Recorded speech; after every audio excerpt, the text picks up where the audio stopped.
एक साधक ने पूछा है कि स्वामी जी, एक सन्यासी की बहुत ही गहन रहस्य भरी हुई एक सुंदर साखी है।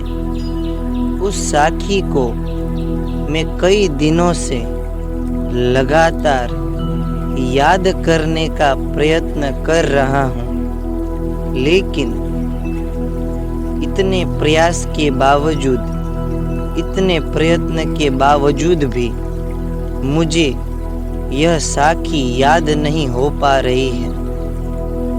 तो स्वामी जी, कृपया करके मुझे इस साखी को याद रखने का कोई उपाय बताए। वो साखी यह है कि रहो तुम नित्य में तेम, सोन सोहग में जेम, खोयो नहींतर कंकर सागर में जेम।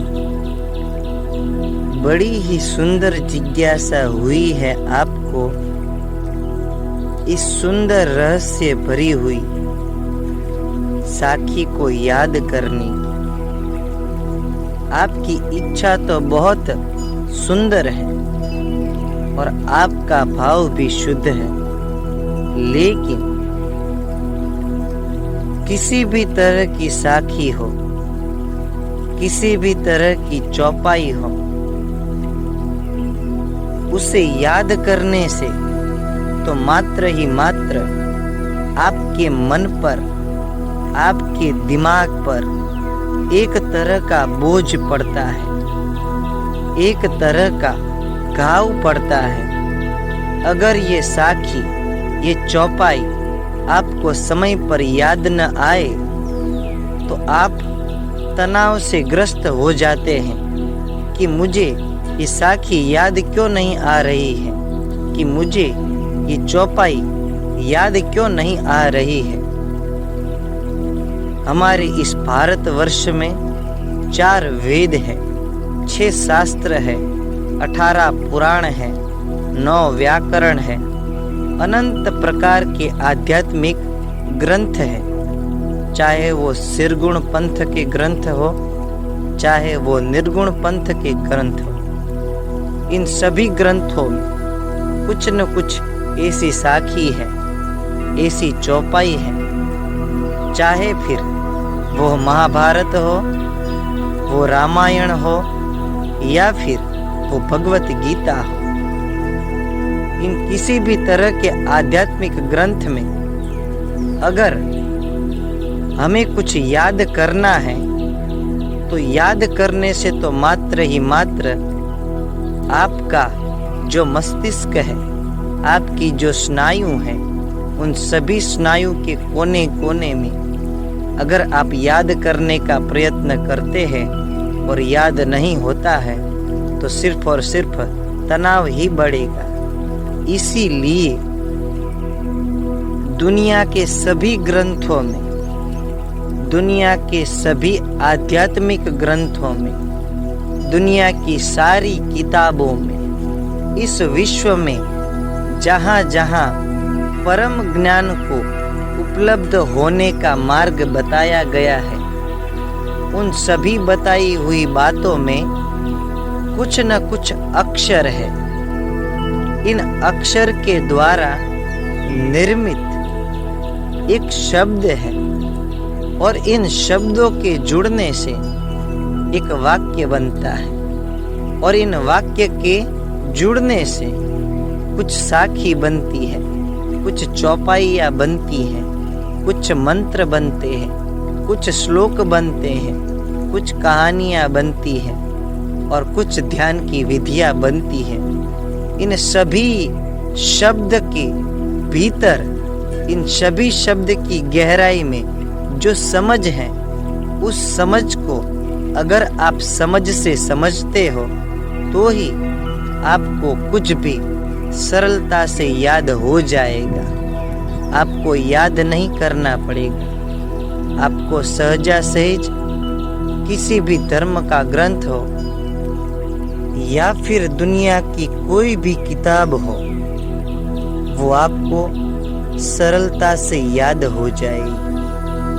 क्योंकि आप जिस चीज़ को समझ लेते हैं वो समझ ही आपका अनुभव बन जाती है, और जहाँ जहाँ अनुभव नहीं है वहीं वहीं भूल होती है, वहीं हम याद नहीं रख पाते हैं। और जब आप एक बार किसी किताब को या ग्रंथ को समझ लेंगे तो वो आसानी से सहजा सहज आपको याद हो जाएगी। आपने बड़ी ही सुंदर साखी पूछी है, और इसका एक एक जो शब्द है उस शब्द में बहुत बड़ा ही अमाप गहरे मीठे सागर का अस्तित्व छिपा हुआ है। इसीलिए हम आज इस चौपाई को, इस साखी को समझेंगे कि यह साखी क्या कहना चाहती है। बड़ी ही सुंदर चौपाई है। रहो तुम नित्य में तेम, सोन सोहग में जेम, खोयो नहींतर कंकर सागर में जेम। जिस तरह से प्रत्येक मनुष्य कुछ न कुछ अपने जीवन में खोजता रहता है, लेकिन मनुष्य को पता नहीं है कि वह जिस चीज की तलाश में है वह नित्य है या अनित्य।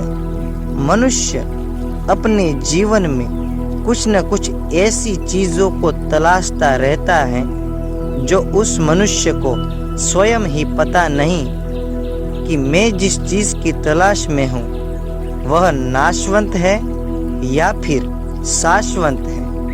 मनुष्य यह नहीं समझ पाता है कि मैं जिस चीज के पीछे पागल हो चुका हूँ, यह पागलपन क्या मेरे पास सदा के लिए होगा या फिर मैं भी वंचित रह जाऊंगा इस समझ से।